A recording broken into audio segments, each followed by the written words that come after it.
"I can make your father walk again," said the beggar boy to the rich woman on the road. Rebecca Parker slammed on the brakes, bringing the car to an abrupt stop on the dusty road. Her heart raced as she saw the barefoot boy pointing directly at her father in the wheelchair on the passenger seat. How could this dirty, ragged child know about Harold's condition? "I can make your father walk again," the boy repeated, stepping closer to the open window with a determination that didn't match his apparent 10 years of age. Rebecca looked at her father, who had turned his face toward the window, avoiding eye contact. It had been 3 years since Harold Parker had moved his legs, since the day he discovered the family business was completely bankrupt. "Kid, get away from the car," Rebecca replied impatiently, starting the engine again. "Ma'am, please, just listen to me for a minute," the boy insisted, placing his small, dirty hands on the glass. "I know there's nothing wrong with his legs. I know he stopped walking because he got too sad." Rebecca froze. That information hadn't been in the papers. The doctors had been clear. There was no physical injury to justify the paralysis. Harold had simply lost the will to walk after discovering that his business partner, Richard Thompson, had embezzled millions from the construction company that bore the family name. "How do you know that?" Rebecca asked, rolling the window all the way down. "My grandfather was a physical therapist. He lived here in the community before he passed. He taught me that sometimes people stop walking not because they can't, but because they don't want to try anymore." Harold finally looked at the boy, his blue eyes meeting the child's bright, dark ones. "And you think you can fix what the best doctors in New York City couldn't?" Rebecca questioned. But there was something in the boy's voice that made her hesitate. "I won't promise a miracle, ma'am, but I can try. My grandfather left me some things, some exercises he used to do with people. It won't hurt to try." Rebecca looked at her father, who for the first time in months showed interest in something. Harold gave a slight nod. "What's your name, boy?" "Tyler, ma'am. I live over in Hope Gardens." Rebecca knew the place. It was a slum on the outskirts of Philadelphia, where she had grown up before her father built his construction empire.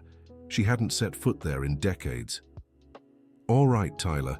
You can come to our house tomorrow morning, but just once, understand?"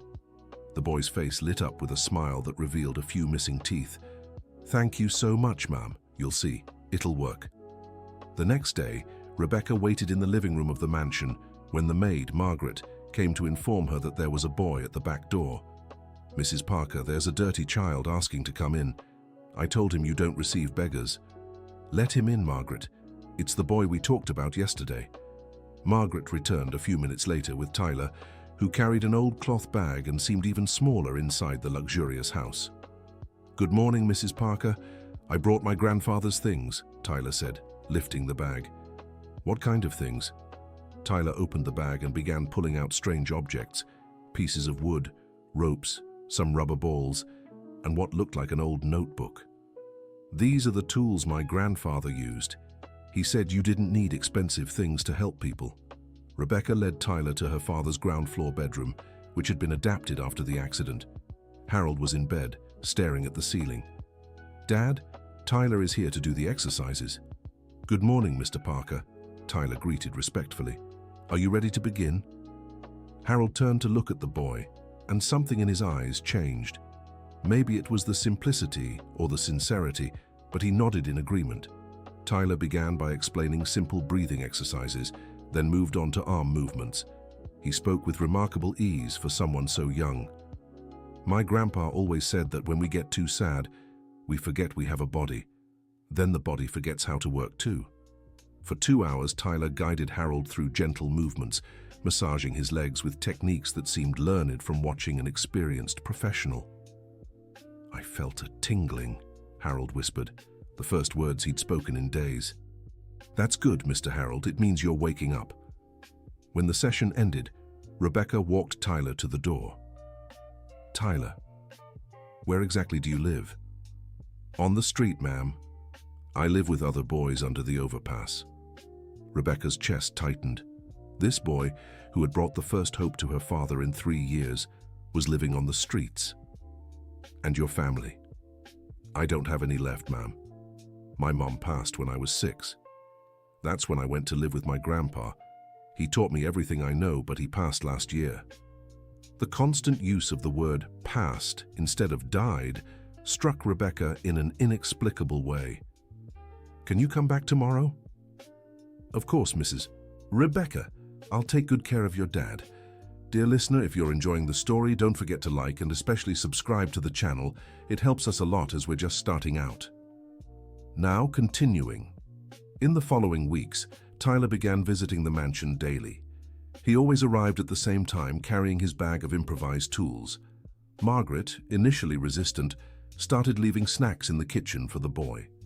During the sessions, Tyler told stories of resilience he'd heard in the community where he grew up. He spoke of Mrs. Wilkins, who walked again after a stroke, of Mr. Wilson, who regained movement in his hands after a work accident. "My grandpa used to say our bodies are like little plants. If we don't take care of them, don't water them, they wither. But if we care for them just right, they can always sprout again." Harold began showing small movements in his feet during the exercises. First just his toes, then little tremors in his ankles. Rebecca watched with a mix of hope and disbelief. "How did you learn all this, Tyler?" she asked one day. "I used to watch my grandpa work. He couldn't read or write, but he had a way with people. He said, before you heal the body, you have to heal the heart." The routine had created an odd normality in the house. Harold started asking about Tyler on days the boy didn't show up because of rain or other commitments in the community. "Mrs. Rebecca, can I ask you something?" Tyler said one afternoon. "Of course." "Why did Mr. Harold get so sad? What happened at the company?" Rebecca hesitated. She'd never explained the details to anyone but the lawyers. "A man my father trusted very much stole money from the company. A lot of money. Almost everything." "And is that man in jail?" "No. He was very clever. Made it look like it was my father who stole." Tyler processed the information silently, his dark eyes showing a maturity beyond his years. "That's why Mr. Harold feels guilty. It's not just sadness. It's guilt." The accuracy of the observation surprised Rebecca. "How do you know that?" "I've seen a lot of adults like that in the community. When things go wrong, they think it's their fault, even when it isn't." That night, Rebecca struggled to sleep.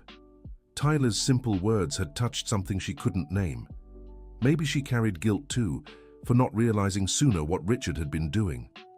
The next day, during the session, Harold deliberately moved his toes when Tyler asked. It was the first time he'd followed a voluntary motor command in 3 years. "You did it!" Tyler shouted, jumping for joy. "Mr. Harold, you did it!" Tears streamed down Harold's face. Rebecca, watching from the doorway, also cried. "Tyler, would you like to have dinner with us tonight?" Rebecca offered. "Really, Mom?" "Of course." During dinner, Tyler ate politely, but Rebecca noticed him slipping pieces of bread into his pocket. "Tyler, you can take food for your friends. You don't have to hide it." The boy blushed. "Sorry, Mrs. Parker. It's just that Timmy's sick and couldn't go out to look for food today." "How many boys live with you?" "There are 5 of us. Timmy, who's 8, Jason, who's 15, Kevin, who's 12, and Ethan, who's 7. Rebecca felt her chest tighten again. 5 children living on the streets while she wasted food in her mansion. "Tyler, would you like to stay here tonight? I have a guest room." "I can't, ma'am. The boys need me." "What if I sent food for all of them tonight?" "Really? You'd do that?" "Margaret, prepare a big basket of food. Tyler's taking it to his friends." When Tyler left carrying 2 bags full of food, Rebecca felt something stir inside her, a feeling she hadn't experienced in years. In the following days, Harold showed steady progress. He could move his feet, bend his knees slightly, and even feel when Tyler touched his legs. "Mrs. Parker, I need to tell you something," Tyler said one afternoon. "What is it?" "Yesterday I saw a man lurking around your house. A man in a suit, kinda heavy, driving a black car." "What did he look like?" "Gray hair, mustache. He stood across the street for about 20 minutes just watching." A chill ran down Rebecca's spine. The description matched Richard Thompson perfectly. "Tyler, if you see that man again, tell me immediately, okay?" "Okay, ma'am. Is he dangerous?" "I don't know, but I'd rather you be careful." That night, Rebecca got a call from the bank saying there was a buyer interested in the mansion.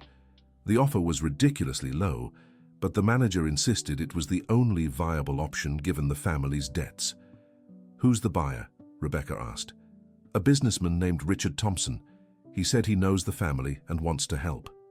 Rebecca hung up with trembling hands. Richard was coming back to deliver the final blow. The next day, she told her father about the call. Harold grew visibly agitated, losing some of the progress he'd made in recent weeks. "He wants to take our home too," Harold whispered. "We won't let him, Dad. We'll find a solution." "There is no solution, Rebecca. He's won." During that afternoon's session, Tyler noticed something was wrong. "Mr. Harold seems different today. Did something happen?" Rebecca explained the situation to Tyler in simple terms. The boy listened quietly, processing every word. "What if you didn't have to sell the house?" "What do you mean?" "What if the house made money instead of just costing it?" Rebecca didn't understand where Tyler was going. "Explain better." "In the community, Mrs. Johnson turns her house into a place where people go to learn how to cook. She charges a small fee, and everyone's happy." "Are you suggesting I turn this house into a cooking school?"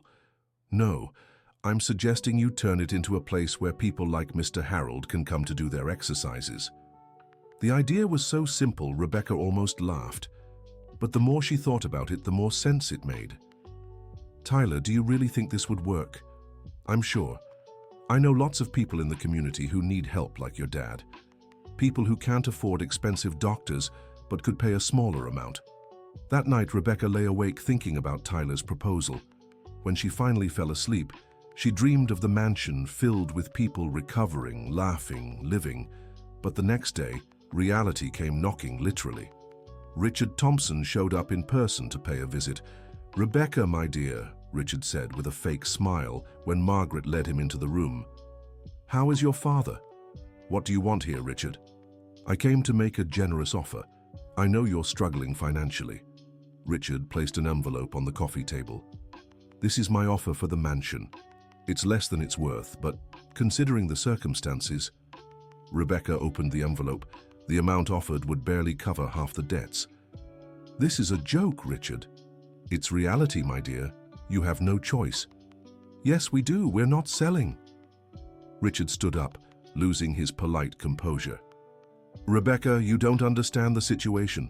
Without this sale, you'll lose everything anyway. At least this way, you'll have something. Get out of my house, Richard. You have a week to reconsider. After that, my offer won't be available." When Richard left, Rebecca found Tyler hiding behind the window curtain. "Was that the man you saw yesterday?" "Yes, Mrs. Parker. He seems really mean." "He is very mean, Tyler." That afternoon, during the session with Harold, Tyler asked if he could bring some friends from the community the next day. "What kind of friends?" "People who need help like your father. I want to show them it's possible to get better." Rebecca hesitated. The idea of strangers in her home still made her uncomfortable. "Tyler, I'm not sure it's a good idea." "Please, Mrs. Parker, just to show them it works. If it doesn't, I'll never ask again." Harold, who had been silent during the conversation, finally spoke. "Let the boy bring them, Rebecca. It might be good for me, too." The next day, Tyler arrived with 3 people. A woman in her 60s with a noticeable limp, a middle-aged man with an atrophied arm, and a young woman who walked with difficulty. "Mrs. Parker, this is Mrs. Rodriguez, Mr. Jenkins, and Amanda." Rebecca greeted them politely, but still felt uneasy. "Tyler told us you do special treatments here," Mrs. Rodriguez said. "My left leg hasn't worked right since I fell off a ladder at work. And I hurt my arm on a construction site and never got full movement back," added Mr. Jenkins. Tyler organized a group session in the backyard garden. Rebecca watched, fascinated, as the boy guided the exercises with impressive ease. He adapted each movement to the specific needs of each person. "Take a deep breath, Mrs. Rodriguez. Now raise your arm very slowly. Mr. Jenkins, try bending your pinky just a little. Amanda, put your weight on your good leg and let the other relax." Harold participated in the exercises from his wheelchair, following Tyler's instructions along with the others. Rebecca noticed he seemed more upbeat than he had in weeks. After 2 hours, everyone showed small improvements. Mrs. Rodriguez could put more weight on her injured leg. Mr. Jenkins moved 2 fingers he hadn't used in months. Amanda walked a few steps without limping. "How do you feel?" Rebecca asked. "Better," Mrs. Rodriguez replied. "It's been a long time since I felt like this." "Tyler has a gift," Mr. Jenkins added. "He makes us believe we can get better." When everyone had left, Rebecca sat beside her father in the garden. "What did you think, Dad?" "It helped me to see others fighting too. I felt less alone." "Tyler, how do you manage to help so many people like this?" "My grandpa used to say the secret isn't in the hands, it's in the heart. If you really want to help, you'll always find a way." That night, Rebecca made a decision. She called her lawyer and asked about legally turning the mansion into a rehabilitation center. "It's possible, Rebecca," the lawyer explained, "but you'd need permits, insurance, structural adaptations. How much would it cost?" "At least $200,000. It was money she didn't have. Rebecca hung up the phone feeling discouraged. The next day, Tyler brought 5 more people from the community. The news about the exercises had spread quickly. "Mrs. Parker, can I say something?" Tyler asked after the session. "Of course. People in the community want to pay for the treatment, not much, because they don't have money, but a little bit each." "Tyler, I can't charge people." "Why not? You're offering a service, and they want to pay because they value what they're getting." Rebecca had never thought of it that way. "How much do they want to pay?" "About $20 per session, and there are a lot of people interested." Rebecca did quick mental math. If she could get 15 patients a day, 5 days a week, that would be $1,500 weekly. It wasn't much, but it would help with basic expenses. "All right, Tyler, let's try it." "Really?" The boy's eyes lit up. "Really, but I need to organize everything properly." In the following days, Rebecca began structuring what would become Philadelphia's first community rehabilitation center. She converted the party room into an exercise space, bought basic equipment, and set up a schedule. Tyler helped with everything, from organizing materials to assisting patients. Margaret, initially resistant, ended up getting involved too, preparing teas and light snacks to offer after sessions. Harold actively participated in the project. For the first time since the paralysis began, he had a purpose. He observed each patient, learned Tyler's techniques, and even started making suggestions. "Rebecca, Mr. Anderson has the same problem I had," he said one afternoon. "Maybe he needs more conversation and less physical exercise." It was the longest sentence Harold had spoken in months.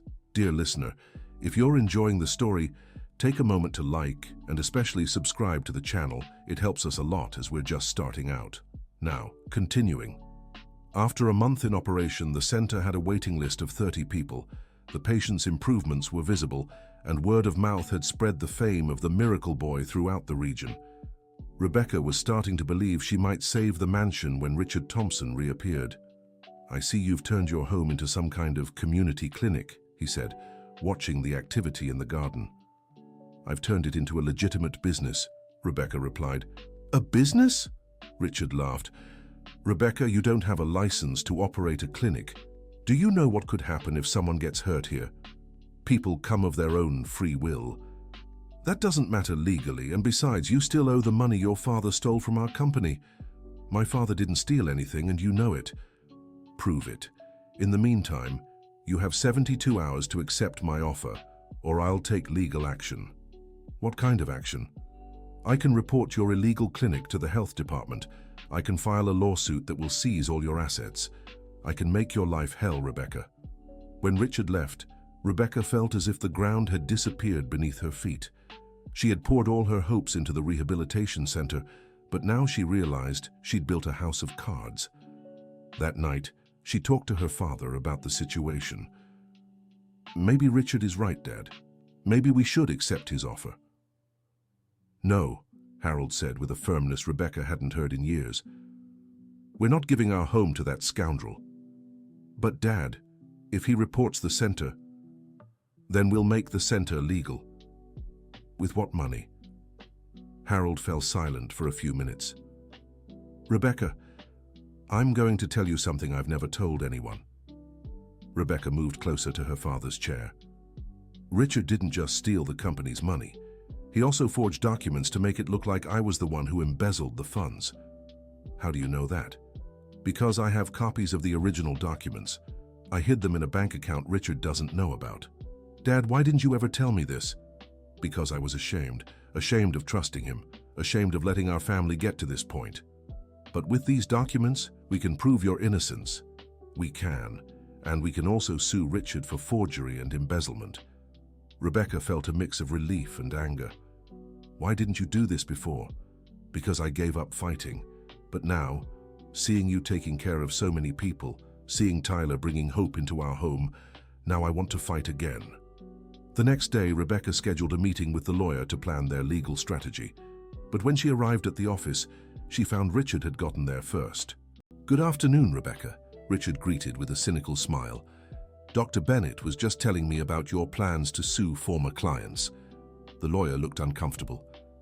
"Rebecca, perhaps it would be better to discuss a friendly settlement." Rebecca realized Richard had intimidated the lawyer. He'd probably offered money or made threats. "Don't worry, Dr. Bennett. I'll find another lawyer." "Rebecca, be reasonable," Richard said. "You can't win against me. Accept my offer and end this nonsense." "The one who's been making nonsense is you, Richard, and I'll prove it." When Rebecca got home, she found Tyler waiting in the garden with a worried expression. "Mrs. Parker, something bad happened." "What?" "A man from the city came by today. Said he received a complaint that you're operating without a license." "And?" "He said he'll be back tomorrow with a team to shut down the center." Rebecca felt the world spin. Richard had made good on his threat. "Tyler, we'll have to cancel all appointments for tomorrow." "But Mrs. Parker, some people depend on these exercises. Mrs. Wilkins walked for the first time in 2 years. I can't risk you all getting arrested for illegal operation." That night, Rebecca barely slept.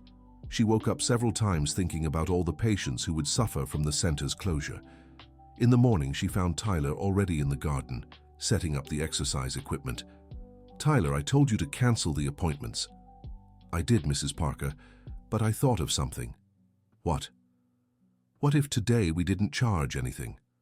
What if it was just a group of friends exercising in the backyard?" "Tyler, it's not a crime to exercise with friends, right? Especially if it's free." Before Rebecca could answer, people started arriving. First Mrs. Rodriguez, then Mr. Jenkins, then Amanda. Within minutes, 15 people were in the garden. "Tyler told us you're having legal trouble," Mrs. Rodriguez said. "We came to show our support." "We don't want the center to close," Mr. Jenkins added. "It's the only place where we get treatment that actually works." Rebecca was too moved to speak. Tyler took charge of the session as if nothing had changed. When the city inspectors arrived, they found a group of people voluntarily exercising in the backyard of a private home. Technically, nothing illegal was happening. "Are you operating an unlicensed clinic?" the lead inspector asked. "No, sir," Rebecca replied. "We're just exercising in my backyard with some friends." "And who's the technical supervisor for these exercises?" "That would be me," Tyler introduced himself. "I learned from my grandfather and teach for free to anyone who wants to learn." The inspector looked at the 10-year-old boy and clearly didn't know how to proceed. "Do you charge any fees?" "No, sir," Mrs. Rodriguez answered. "Mrs. Rebecca even offers snacks after the exercises." "What about materials?" "Everyone brings their own," Mr. Jenkins said, showing the water bottles and towels the patients had brought. The inspectors left without being able to take any action. Technically, there was no violation. When everyone was gone, Rebecca hugged Tyler. "You're really smart. You know that?" "My grandpa used to say there's always a way to help people. You just have to be creative." But the victory was short-lived. The next day, Richard showed up with a court summons. He was suing Rebecca for slander and defamation, claiming she had spread lies about him in the community. "The lawsuit is for $1 million, he explained with a cruel smile. "Even if you sell your house, you won't be able to pay." "Richard, you know you're lying." "Prove it." "Oh, wait. You can't, because it never happened." When Richard left, Rebecca sat on the garden floor and cried. She was tired of fighting someone who was always one step ahead. Tyler found her like that and sat beside her. "Mrs. Rebecca, can I tell you a story?" Rebecca nodded, still crying. "My grandpa told me about a very powerful man who controlled the whole community where he lived. This man charged outrageous fees, kicked out anyone who couldn't pay, and made life hard for everyone." "What happened?" "One day, a new family moved into the community. Instead of fighting the powerful man, they started organizing work days to help their neighbors. They cleaned the streets, fixed houses, took care of the kids. And then, little by little, everyone realized they didn't need the powerful man. They had each other. The man was left alone and had to leave." Rebecca looked at Tyler. "Are you saying that instead of fighting Richard, we should ignore him?" "I'm saying we should build something so good he can't destroy it." That night, Rebecca talked at length with her father about Tyler's story. "The boy is right," Harold said. "Richard only has power as long as we let him." "But Dad, what about the lawsuit? The debts?" "Rebecca, I want to show you something." Harold asked Rebecca to fetch a shoebox from the closet. Inside were documents she had never seen before. "These are contracts Richard signed without my authorization, transfers he made using my forged signature, bank statements for accounts he opened in my name." Rebecca examined the papers. It was more than enough evidence to incriminate Richard. "Dad, why did you keep this and never use it?" "Because I was waiting for the right moment, and I think that moment has come." The next day, Rebecca sought out a new lawyer in New York City, far from Richard's influence. The lawyer, Dr. Hamilton, reviewed the documents with growing interest. "Rebecca, this is gold. Richard didn't just steal from the company, he committed multiple federal crimes." "What kind of crimes?" "Forgery of public documents, aggravated fraud, money laundering. He could face up to 15 years in prison." "What do we need to do?" "I'll file a criminal complaint today, but I have to warn you, Richard will probably try to negotiate once he knows we have this evidence." "What kind of negotiation?" "He'll offer to return the money in exchange for us not pressing charges." "Do you think we should accept?" "It depends. Do you want the money or do you want justice?" Rebecca thought about the question for a few minutes. "I want both." The next day, Richard called Rebecca for the first time in years. "We need to talk," he said, his voice completely different from his usual arrogant tone. "We have nothing to talk about, Richard." "Rebecca, I know you found some old documents. Maybe we can work something out." "What kind of deal?" "I can return part of the money I borrowed from the company." "Borrowed?" Rebecca laughed. "Richard, you stole, and now you're going to pay for it." "Rebecca, be reasonable. If this goes to court, it'll take years to resolve, and there's no guarantee you'll recover anything." "We'll see." When Rebecca hung up the phone, she noticed her hands were no longer shaking. For the first time in 3 years, she felt in control of the situation. At the improvised rehabilitation center, activities continued disguised as friend gatherings. Tyler had devised a clever system where different groups rotated throughout the day, ensuring everyone had access to exercises without it appearing as a commercial operation. Harold actively participated in the sessions, and his progress was remarkable. He could already stand for a few minutes with support and move his legs with deliberate motions. "Mr. Harold, today we're trying something new," Tyler announced during a session. "What?" "We're going to try a few steps." Rebecca, watching from a distance, felt her heart race. Harold had attempted to walk a few times in recent months, but always ended up falling. Tyler positioned Harold upright, holding him by the arms. "Take a deep breath. Don't think about your legs, just focus on moving forward." Harold took a shaky step, then another. On the third step, his legs gave out, and he would have fallen if Tyler hadn't caught him. "Almost," Tyler exclaimed. "You almost did it." "I didn't," Harold said, discouraged. "Yes, you did. You took 3 steps. Last week you couldn't even take one." Mrs. Rodriguez, who had been watching, approached. "Mr. Harold, when I first started here, I couldn't even get out of my chair. Today I swept my whole house. Don't give up." Her words struck Harold in a way his daughters never could. There was something powerful about encouragement from someone going through the same struggle. That afternoon, Richard showed up at the mansion unannounced. This time he wasn't alone. He brought two men in suits Rebecca didn't recognize. "Rebecca, these are my lawyers," Richard announced. "They have a proposal for you." "I'm not interested. Won't you even hear it?" "No." $1 million, one of the lawyers said, in cash within 48 hours. Rebecca hesitated. It was more money than Richard had originally stolen. In exchange for what? "For you dropping all charges and signing a confidentiality agreement. And if I refuse?" "Then we'll have to settle this in court," the second lawyer said. "And I can assure you, it'll be a long and costly process for everyone involved." "You have 48 hours to give me an answer," Richard added. When they left, Rebecca found Tyler hiding behind the door, listening in. "Tyler, did you hear everything?" "Yes, Mrs. Parker. I think they're scared." "Why do you say that?" "Because if they were in the right, they wouldn't need to offer money. They'd just wait to win in court." The simplicity of Tyler's logic was irrefutable. That night, Rebecca discussed the offer with her father. $1 million would solve all our financial problems, she said. "It would solve the money problems," Harold corrected. "But it wouldn't solve the problem of justice." "What do you mean?" "Richard stole, lied, forged documents and destroyed our family. If he doesn't pay for it, he'll do the same to others." "But Dad, think about the rehab center.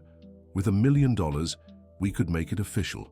Buy real equipment, hire actual physical therapists." "Rebecca, do you think money is what makes the center work?" Rebecca looked out the window at the garden where Tyler had set up the makeshift equipment for the next day's session. "It's Tyler who makes it work," she admitted. "Exactly, and Tyler doesn't need $1 million to keep helping people." The next day, Rebecca called Richard. "I refuse your offer." "Rebecca, you're making a mistake." "Richard, you destroyed my family out of greed. Now you'll pay for it." "You'll regret this decision." "I doubt it." 2 hours later, a team of detectives arrived at the mansion with a search warrant. They were looking for evidence of the illegal rehabilitation center Richard had reported. "This is the address of the alleged underground clinic," the detective explained to Rebecca. "What clinic? This is my home. We received a tip that you're operating an unlicensed medical center." Rebecca led the officers to the garden, where Tyler was organizing an exercise session with 5 patients. "This is it," the detective said. "Officer, these people are just exercising in my backyard," Rebecca explained. "We're not charging anything. There's no medical equipment, and we don't diagnose or prescribe treatments." The detective observed the scene. Tyler, a 10-year-old boy, teaching basic exercises to a group of adults who were clearly there by choice. "Do you have any medical training?" he asked Tyler. "No, sir. I just learned some exercises from my grandpa and teach them to anyone who wants to learn." "And do you charge anything?" "No, sir. We just help each other." After 40 minutes of searching, the officers found nothing that resembled illegal medical activity. "I apologize for the inconvenience," the detective said to Rebecca. "It seems we received a false tip." When the police left, Tyler approached Rebecca. "Mrs. Parker, I don't think the bad man will give up easily."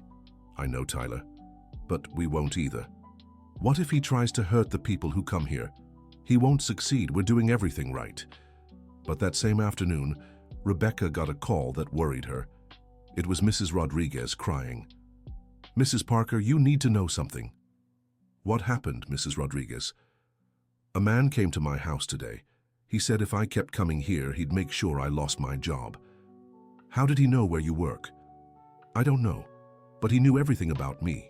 Where I live, where I work, my kids' names." Rebecca felt a chill. Richard was turning up the pressure. "Mrs. Rodriguez, you don't have to come here if you don't want to. But I do. For the first time in 2 years, I can walk without pain. I won't let that man stop me." When Rebecca hung up, she realized Richard was targeting the patients directly. It was a cruel but effective strategy. The next day, only 3 people showed up for the exercises. Tyler tried to stay positive, but Rebecca could see he was worried. "Mrs. Parker, people are scared," he said. "I know, Tyler. Richard is threatening everyone. Then we need to think of a solution." "What kind of solution?" "I don't know yet. But my grandpa always said when the enemy attacks from one side, we have to be stronger on the other. That night, Rebecca had an idea.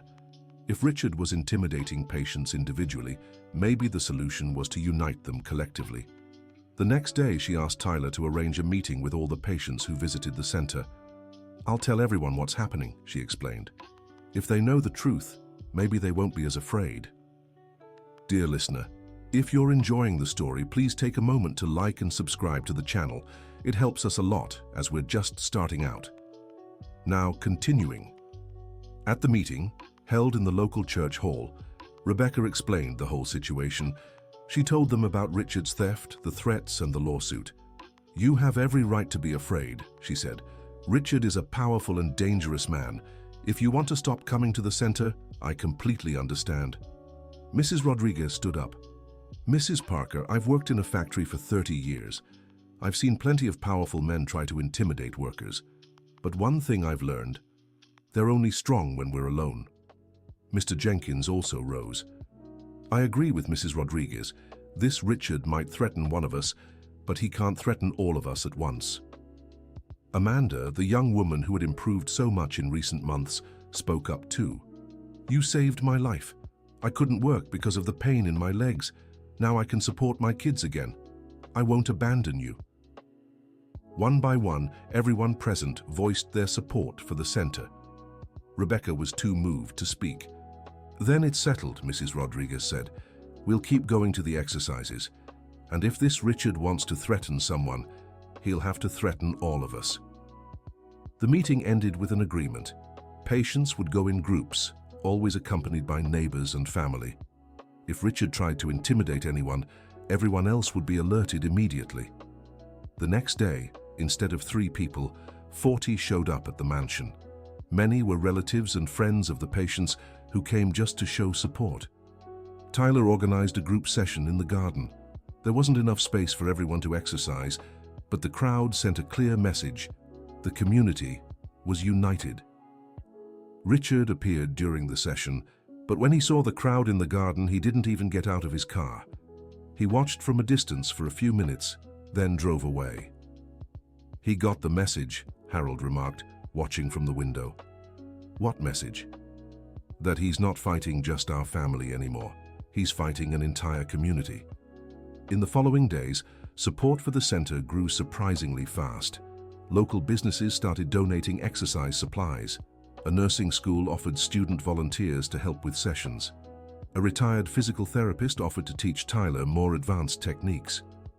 "Mrs. Parker, I've never seen anything like this," Tyler said, watching the bustle in the garden. "It's like everyone wants to help." "That's because you planted a seed, Tyler, and now it's growing." Harold's progress also sped up with all the support. Inspired by the community movement, he began participating more actively in the sessions, not just as a patient but as an organizer. "Rebecca, I want to do something to help," he said one afternoon.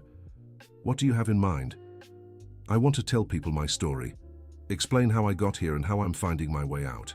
"Dad, are you sure?" "I am. I think it could help others going through what I went through." The following Saturday, Harold gave his first talk at the center. He spoke about depression, about how Richard's betrayal had affected not just his finances but his will to live. "I thought my life was over," he told an audience of 30, "that I'd never be useful to anyone again. But this kid," he pointed at Tyler, "taught me that we only stop being useful when we stop trying." The talk moved everyone there. Many related to Harold's story and asked him to do it again. "Dad, you've got a gift for this," Rebecca said afterward. "You should consider giving more talks." "I already am. I think I've found my new purpose." Meanwhile, the legal case against Richard was moving quickly. Rebecca's lawyer had presented all the evidence, and the prosecution was convinced they had a strong case. "Richard's trying to buy time," Dr. Hamilton explained in a meeting. "He knows he'll be convicted, so he's trying to negotiate a lighter sentence." "What kind of negotiation?" "He wants to confess in exchange for a reduced sentence and probation." "And do you think we should accept?" "Personally, I think you've already won.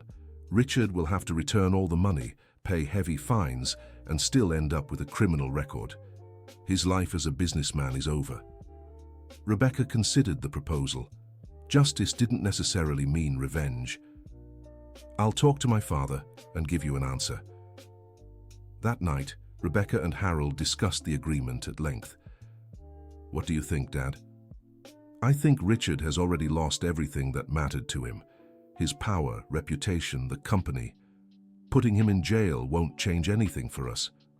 "So you want to accept the deal?" "I want Richard to pay for his crimes, but I don't want our family tied up in a legal battle for years. We have more important things to do." The next day, Rebecca called the lawyer to accept the agreement. Richard would confess to all crimes, return the stolen money with interest, pay a fine of $500,000, and serve 5 years of probation. "It's a good decision," Dr. Hamilton said. "You'll recover much more than you lost and finally have peace to move on with your lives." 2 weeks later, Richard showed up at the mansion for one last conversation. He looked visibly worn down, dressed simply, and driving a modest car. "Rebecca, I wanted to apologize in person," he said. "Richard, your apologies won't give back the 3 years my father spent in a wheelchair. I know, but I wanted you to know I regret everything I did." "What do you plan to do now?" "I don't know. I've lost everything. The company, the house, my family. My wife filed for divorce when she found out." Rebecca looked at the man who had been her family's nightmare for so long. Now he just seemed like a tired, defeated old man. "Richard, you're still young. You can start over." "I don't know where to begin." "Start by asking forgiveness from everyone you hurt. Then find a way to help instead of just destroying." When Richard left, Rebecca felt an important chapter of her life had finally closed. At the rehabilitation center, activities continued to grow. With the money recovered from the lawsuit, Rebecca could finally legalize operations, buy proper equipment, and hire qualified professionals. Tyler, now 11, had become a kind of general coordinator, organizing sessions, training new volunteers, and still developing innovative techniques that blended traditional physical therapy with emotional support. "Tyler, I have a proposal for you," Rebecca said one afternoon. "What kind of proposal?" "I want you to live here with us, officially, as part of the family." "Really?" Tyler's eyes lit up. "Really, you've been part of our family for a long time. Now it's just official." "What about my friends from the streets?" "They can come too. We have room for everyone." "Really? Tyler, you completely changed our lives. It's only fair we change yours too." 2 months later, the mansion had been transformed into a kind of home school. Tyler and his 4 friends lived there, attended a private school nearby, and helped run the rehabilitation center. Harold had not only regained his ability to walk, but had also become the center's main speaker. His talks on resilience and rebuilding drew people from all over the Philadelphia metropolitan area. "Dad, you've become a local celebrity," Rebecca teased, watching the line of people waiting to speak with him after a talk. "Not a celebrity, sweetheart. Just a man who learned that falling isn't the end. It's just the start of getting back up." The Harold Parker Community Rehabilitation Center had become a regional model, not just for the physical results achieved with patients, but for the compassionate approach Tyler had taught the entire team. "Physical therapy isn't just about muscles and joints," Tyler explained to the nursing students who came for their internships. "It's about whole people, people with fears, dreams, and stories." Rebecca watched the transformations around her with a sense of fulfillment she had never experienced before. Her marketing company had gone under, along with her father's construction business, but now she had something far more important, a true purpose. "Tyler, can I ask you something?" she said one evening as they were organizing materials for the next day. "Of course, Mrs. Parker." "Why did you stop our car on the road that day?" Tyler smiled. "Because you looked like sad people who needed help, and my grandpa always said that when you see someone who needs help, you have to try to help." "But how did you know you could help my dad?" "I didn't. I just knew I had to try." "And what if it hadn't worked?" "Then at least we would have tried. My grandpa said the only real failure is not trying at all." Rebecca hugged the boy who had saved her family. "Tyler, you know you're a gift in our lives, right?" "You're a gift in mine too, Mrs. Parker." 6 months later, The Harold Parker Community Rehabilitation Center in Philadelphia was serving over 200 people a month. It had become a model for other cities in the region, sending professionals to learn the techniques Tyler had developed. Harold wasn't just walking normally again. He had gone back to work, not in construction, but as a consultant for families going through crises like his. "Dad, you seem like a completely different person," Rebecca remarked, watching him prepare for another speaking engagement. "I am a completely different person. The man who spent 3 years in a wheelchair doesn't exist anymore." "What changed?" "I learned that life doesn't end when you fall. Sometimes you have to fall to discover who you really are." "And who are you, really?" "A man who wants to help other people get back up." Tyler, now 12, had grown and matured but kept the same simplicity and wisdom that had charmed Rebecca from the start. "Tyler, do you plan to study physical therapy when you grow up?" she asked. "I'm not sure yet. Maybe. But whatever I study, I want to keep helping people." "How?" "My grandpa always said there are many ways to heal people, not just with medicine or exercise. Sometimes it's just a kind word, a smile or a hug." "Your grandpa was very wise." "He was. And I think he'd be happy seeing everything that's happened here." Rebecca looked around the garden where it had all begun. The place was now filled with therapy equipment, medicinal plants Tyler had suggested planting, and a small stage where Harold gave his talks. "Tyler, do you think your grandpa expected all this when he taught you those exercises?" "I think he knew that if I helped one person, that person would want to help others.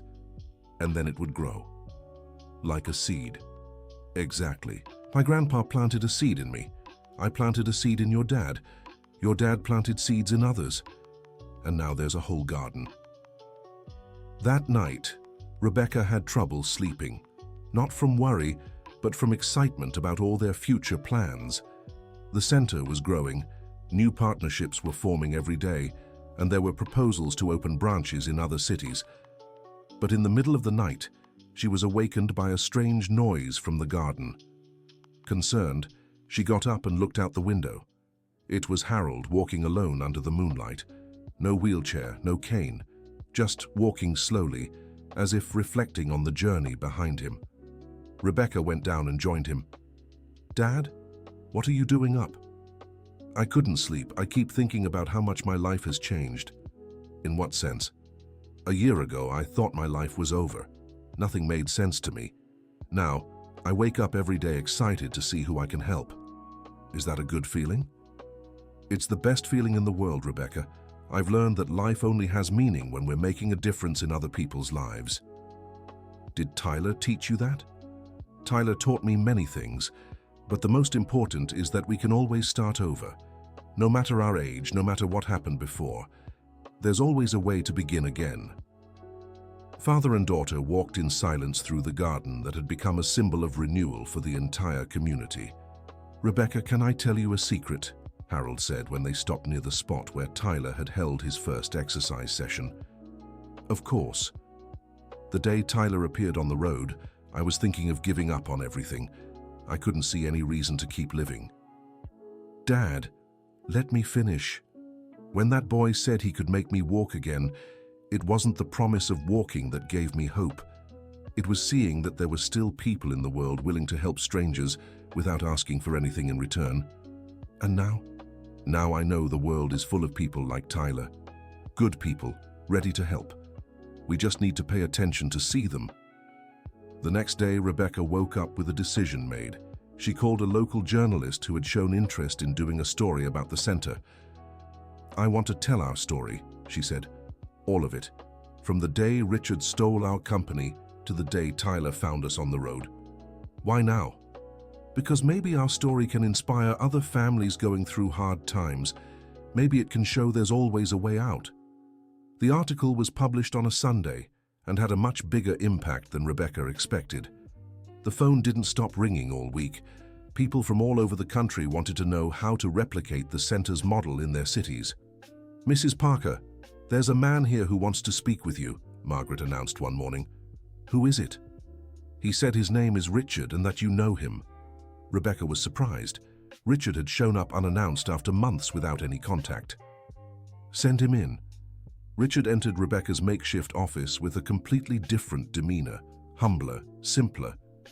"Rebecca, I saw the article in the paper, and I wanted to congratulate you on what you've built here. Thank you. And I wanted to ask if you need any kind of help." Rebecca looked at the man who had been her greatest enemy for so long. "What kind of help?" "I don't know. Anything. Volunteer work? Donations? I know I have no right to ask, but I'd like to contribute somehow." "Why?" "Because you taught me an important lesson. You showed that it's possible to build something good even after everything goes wrong." Rebecca thought for a few minutes. "Richard, there's one thing you can do." "What?" "You can tell your story to others. Explain how you got to the point of stealing from friends, how you felt afterward, what you learned. Do you think anyone would want to listen?" "I'm sure. Many people make mistakes like yours. Maybe your experience can stop other families from going through what we did." "You'd let me do that here at the center?" "I would. But on one condition." "What?" "Tyler would have to approve. He's the one who created this place. If he agrees, you can take part." Richard found Tyler in the garden, organizing an exercise session for a group of seniors.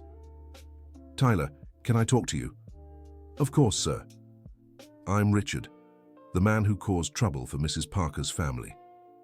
Tyler stopped what he was doing and looked at Richard with curiosity, not anger.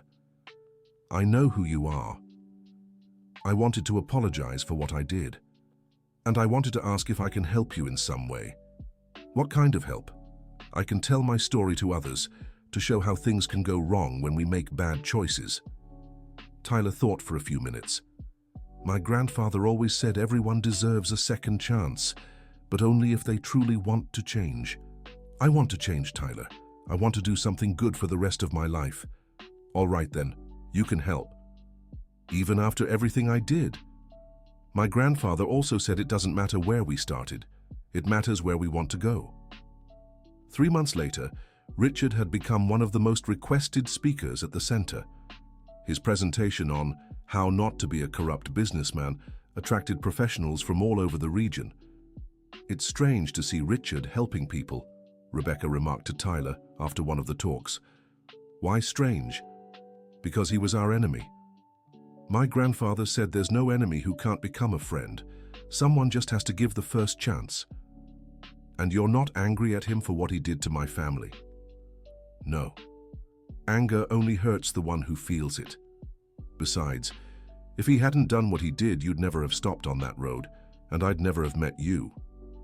Tyler's simple wisdom continued to surprise Rebecca every day.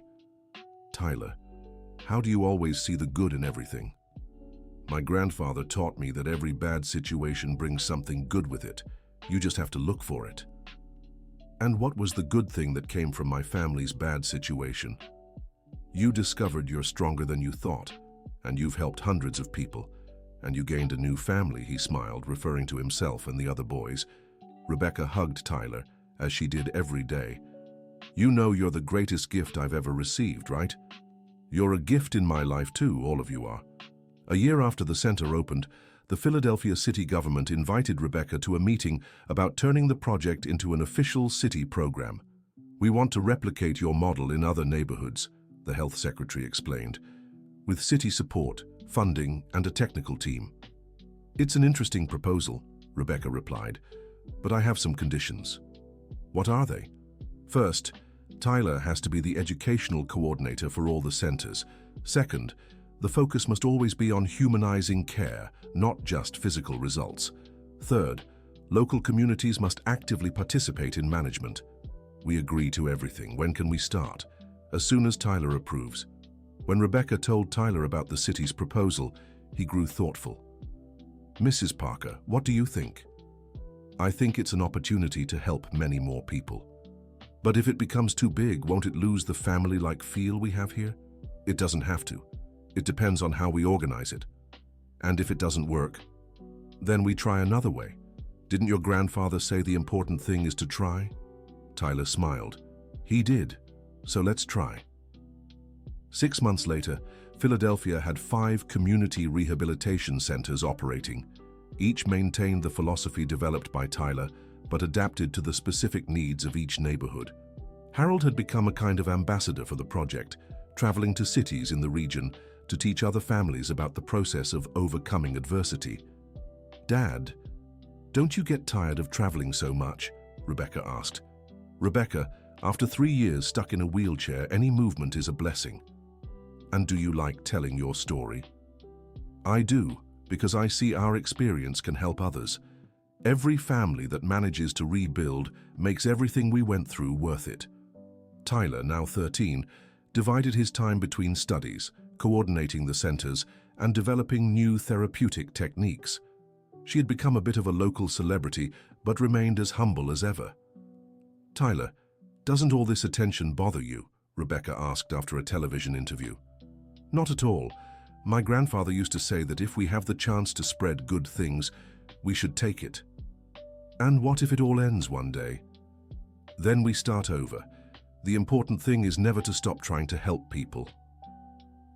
One Saturday afternoon, 2 years after the encounter on the road, Rebecca was organizing documents in the office when she came across the first article about the center. Rereading it, she got emotional, remembering everything they had been through. Tyler appeared at the office door. "Mrs. Parker, are you okay?"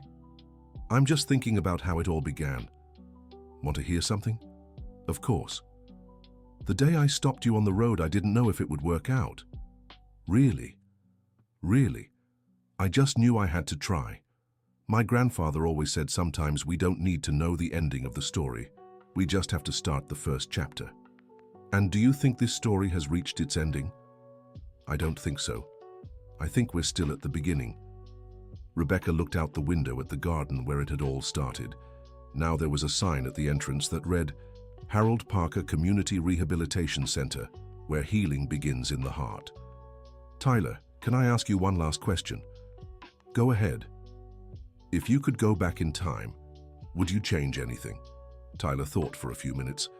"I wouldn't change a thing, because everything that happened, the bad and the good, brought us here. And here is a really good place to be." Rebecca hugged the boy who had transformed their lives. "Tyler, thank you for stopping our car that day." "Thank you for stopping, Mrs. Parker." End of story. Now tell us what you thought of Rebecca, Harold, and Tyler's story. Do you believe small gestures can change entire lives? If this story touched your heart, leave a like and subscribe to the channel for more inspiring stories of resilience and hope.